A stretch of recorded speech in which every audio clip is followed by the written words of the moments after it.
Votre mot d'ordre? Le mot d'ordre, c'est le renouveau. Je pense que la Verrière a tout pour réussir, tous les talents, tous les atouts.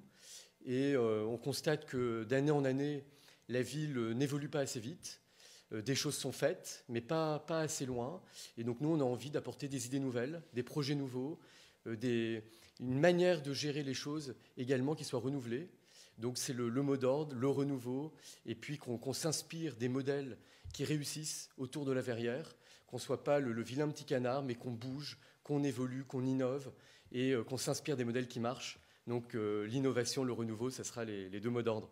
Nicolas Dainville, vous êtes opposé à ce projet. Vous parlez de bétonnage, de doublement de la population sans aucune maîtrise. Ben écoutez, il y a une crainte qui est sincère, qui est légitime de beaucoup de Verriérois, sur le chiffre, le nombre de logements d'abord. Ce chiffre a longtemps été caché. On nous annonce enfin que c'est 1800 nouveaux logements. 1800 nouveaux logements, ça veut dire doubler la population. Doubler la population sur un périmètre si étroit, ce n'est pas dans l'intérêt des Verriérois ni du village. Le village, ils veulent un esprit village renforcé. Ils ont peur de l'arrivée massive de 6000 nouveaux habitants. Orly-Park, ils ont peur au niveau de la circulation et du stationnement. On a 8000 véhicules aujourd'hui pour 6000 habitants. Combien en plus demain? Selon nos estimations, c'est 2500 à 3000 véhicules en plus. Même si on développe les transports, il y aura un impact sur la circulation et le stationnement. C'est déjà une vraie problématique pour les habitants d'Orly-Park, sans parler des travaux qui devraient causer de nombreuses nuisances. Et puis, au Bois de l'Étang, beaucoup de gens du Bois de l'Étang nous disent « mais on risque d'être encore plus isolés de l'autre côté de la ville. Il faut déjà qu'on s'occupe du cadre de vie, améliorer le cadre de vie des Verriérois. Moi, c'est ma priorité, c'est mettre le paquet sur l'école, mettre le paquet sur l'emploi, mettre le paquet sur le cadre de vie, sur le fleurissement, sur la propreté, qu'on améliore déjà la vie des Verriérois plutôt qu'on bichonne 6000 nouveaux arrivants qui ont sûrement un problème de logement, mais il faut déjà qu'on résolve le problème des Verriérois. C'est la priorité d'être ajouté sur la mare. Il y a également une crainte des riverains, puisqu'on parle de 10 à 15 logements avec 15 familles et les voitures, alors que c'est des rues qui sont assez rurales et qui n'ont pas envie d'avoir un impact négatif sur la circulation. Donc c'est une première crainte. Nous, on propose d'en faire un jardin public, qu'on préserve le cadre rural de notre ville, qu'on préserve les espaces verts. Deuxièmement, c'est effectivement une crainte que ces logements soient inabordables pour la plupart des Verriérois, puisque M. Hadjadj l'a dit, il veut baisser la proportion de logements sociaux de 72 à 50%. Donc ces nouveaux logements, qui seront beaucoup d'accession à la propriété, risquent d'être trop chers pour beaucoup de Verriérois qui ne peuvent pas se permettre d'acheter. Donc c'est, je le répète, une crainte. Nous, on veut aménager, on veut privilégier l'habitat individuel et l'accession sociale à la propriété, faire moins de logements et plus équilibré, en attirant des entreprises, des équipements publics, en construisant un centre aéré, qui est une vraie demande des Verriérois. Donc c'est finalement développer de manière naturelle notre ville. Et pour nous, effectivement, 1800 logements, c'est du bétonnage. Et ce n'est pas dans l'intérêt des Verriérois. Il faut développer de manière naturelle les choses. Juste pour rester Écoutez, la gare, elle est dans un état d'abandon qui est inacceptable. Il y a un problème d'hygiène. On a parlé du souterrain qui est coupe-gorge. Il y a un problème de synchronisation avec les horaires des bus et les horaires des trains. Pour nous, c'est une priorité. Il faut que la SNCF et Skibus se mettent d'accord parce que c'est invivable pour la plupart des Verriérois. À peine arrivé, le bus est déjà parti. Il y a un problème également d'accès pour les personnes handicapées. Il y a un problème d'accès pour les bagages. Il n'y a pas d'ascenseur. Bref, la gare, il faut la rénover. Et pour nous, la rénovation de la gare, c'est un préalable qui est indispensable avant toute extension de la ville. Il faut qu'on rénove cette gare impérativement avant de penser à étendre notre ville. On a 20 000 usagers quotidiens. On en parlait dans le reportage. Si on en rajoute 4000 en plus demain, comme vient de tous ne prendront pas le train, les bébés ne prennent pas le train. En général, monsieur Hadjadj, c'est vrai que quand on habite à la Verrière, on travaille soit à la Défense. Mais 4000 habitants, vous êtes d'accord qu'il y a des enfants aussi qui vont à l'école? Bah sûrement, mais ils peuvent prendre le train. Et les poussettes, c'est. Mais pas pour aller au travail le matin. C'est aussi encombrant. Bref, on a des quais qui sont saturés, les parkings sont saturés. C'est impensable et totalement abscon et inenvisageable de penser à augmenter la population alors que la gare est dans un état d'abandon. Donc rénovons la gare, améliorons les parkings, améliorons déjà, qu'on mette le paquet sur les Verriérois plutôt qu'on accueille et qu'on bichonne 4000 à 6000 nouvelles personnes. Nicolas Dainville, peut-être sur cet aspect économique, sur cette friche aussi, vous prévoyez d'en faire une pépinière d'entreprise?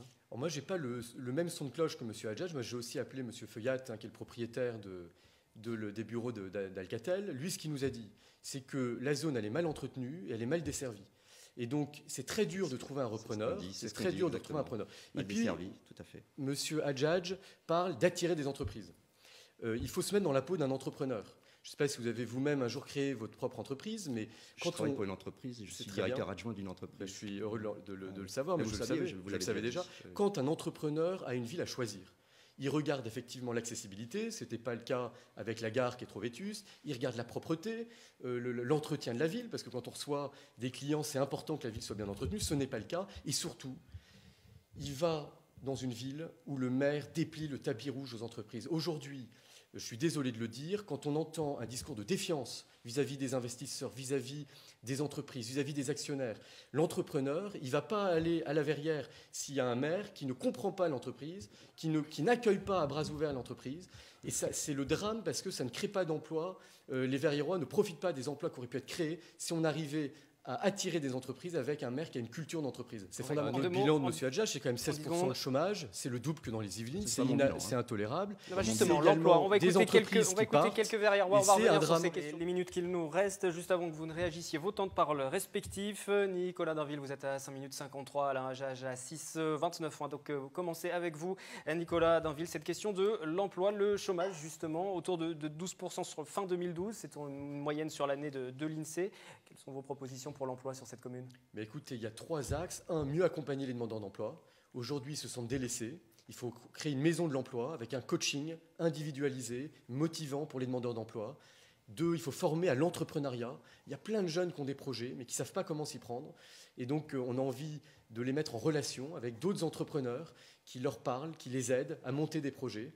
Et puis, il faut attirer des entreprises. Comme on l'a dit, il y a ce projet de pépinière d'entreprise qui est un projet très complexe, mais qui serait un très beau projet pour la Verrière. Et puis enfin, il faut dynamiser le commerce de proximité. Aujourd'hui, on en parlait, il y a des problèmes de sécurité à l'approche, aux abords des centres commerciaux. Problème de saleté, je suis désolé de le dire, Monsieur Hadjadj, vous pouvez vous contenter de cette situation. Ce n'est pas notre cas. À cause de caves inondées et de présence de groupes, de bandes dans certaines caves, dans les logements au pivois, eh bien, les gens ont peur de descendre leurs poubelles, donc ils les mettent dehors. C'est une situation qu'on ne peut pas tolérer.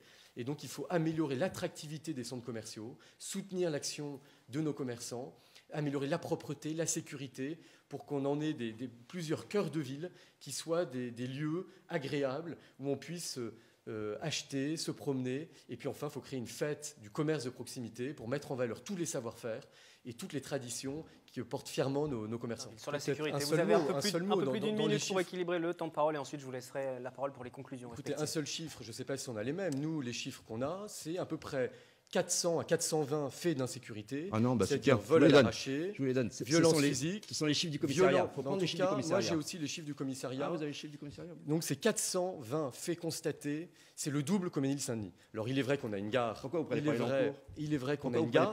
Parce que j'ai pris des villes qui ont une population, le nombre de la population est équivalent. Vous êtes d'accord qu'il y a une gare à la Verrière et pas au Ménilsaint-Denis? Justement, c'est ce que je viens de dire. Voilà. Et c'est pour ça qu'il faut mettre le paquet.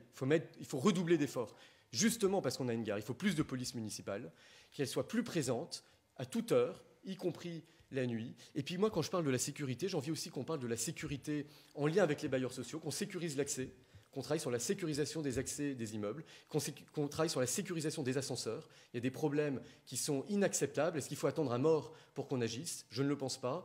Donc il faut qu'on agisse sur la sécurité également des enfants à la sortie des écoles. C'est la responsabilité du maire. Aujourd'hui, il faut davantage former ceux qui ont la responsabilité lors de la sortie des enfants des écoles. Donc il faut travailler de manière globale, mais il faut arrêter avec le laxisme. Il faut un peu de fermeté républicaine. Et puis, il faut mettre fin à ce climat d'insécurité qui est inacceptable pour beaucoup de Verriérois. Ils veulent de la présence dissuasive, ils veulent être rassurés. Je vous dis, les chiffres ne sont pas bons et donc il faut vraiment mettre le paquet sur la sécurité au village et notamment lutter contre les cambriolages qui sont en hausse en France. Il y a à peu près 1000 cambriolages en France. Baisser à la Verrière. Donc il faut renforcer le dispositif opération tranquillité vacances parce que les cambriolages au village et dans les autres quartiers, c'est un phénomène qui explose et qu'il faut limiter. Dainville, votre conclusion, vous avez une minute si vous souhaitez ouvrir sur d'autres points de programme qui vous semblent importants. Moi, je vais vous donner 5 raisons pour lesquelles il faut changer d'équipe municipale. 1. M. Hadjadj a eu 0 sur 20 en gestion de la ville. C'est un organisme reconnu, je vous laisserai terminer. Contribuable associé, c'est ça? Contribuable associé, 0 sur 20. C'est la plus mauvaise note des Yvelines. Nous, on a envie de gérer le budget de manière transparente, sans augmenter les impôts locaux. 2, on a envie de mettre fin à l'opacité, notamment dans l'affectation des logements sociaux. Il y a des familles qui attendent depuis des années et qui n'ont aucune nouvelle. Donc nous, on a envie de créer une commission ouverte à l'opposition pour l'affectation des logements sociaux, que ça se fasse sur des règles connues et qu'il n'y ait plus de passe-droit. 3, sur le cadre de vie et le fleurissement. 0 fleurs à la Verrière. On est une ville à la campagne, c'est un comble. Il faut qu'on se batte, qu'on organise un concours de jardins et de balcons fleuris, qu'on fleurisse nos lieux publics. Il faut qu'on améliore le cadre de vie.